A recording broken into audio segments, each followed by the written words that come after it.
अब जो मैं खड़ी हूं ना भाई, मैं तो यहाँ पर खड़ी हूँ, ठीक है। अब मुझे वेडिंग की लोकेशन क्या दी हुई है, 3-2 दी हुई है, यानी मेरे कोऑर्डिनेट्स क्या दिए हुए हैं, 3-2 दिए हुए हैं।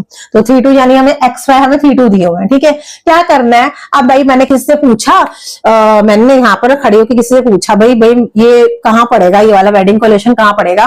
तो उसने क्या कहा, उसने लोकेशन देख के कहा कि मैडम जी आप ना 3, ठीक है, 3 स्टेप आगे जाके ना 2 स्टेप ऊपर चले जाना, ठीक है ना। तो मैंने उसकी बात मान ली, ठीक है भाई। अब मैं क्या करा, मैंने 3 स्टेप आगे बढ़े, मैं यहां से बढ़ी 1 2 3 स्टेप आगे बढ़ गई, ठीक है ना। फिर उसने क्या कहा, 2 स्टेप ऊपर चले जाना। तो 2 स्टेप ऊपर कैसे, ये रहा 2 स्टेप, ये 1 स्टेप हो गया, ये दूसरा स्टेप हो गया, ठीक है ना। अब मैं यहां पहुंच गई, तो दैट मीन्स ये मेरी वेडिंग की लोकेशन है। समझ में आया कि नहीं।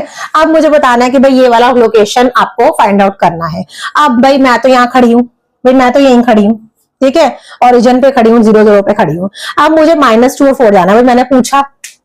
मैंने पूछा किसी से भाई ये वाला लोकेशन कहाँ पड़ेगा, तो उसने क्या बोला, मैडम जी आप ना, ये -2 है, माइनस है, तो दैट मीन्स लेफ्ट में जाना है। तो मैडम जी आप ना 2 स्टेप लेफ्ट में जाना, ठीक है ना, 2 स्टेप लेफ्ट में जाके ना फिर 4 स्टेप ऊपर चढ़ जाना।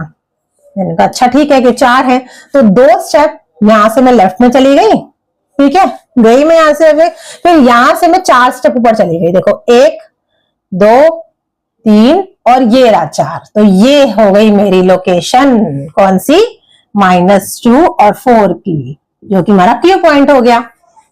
समझ में आ गया।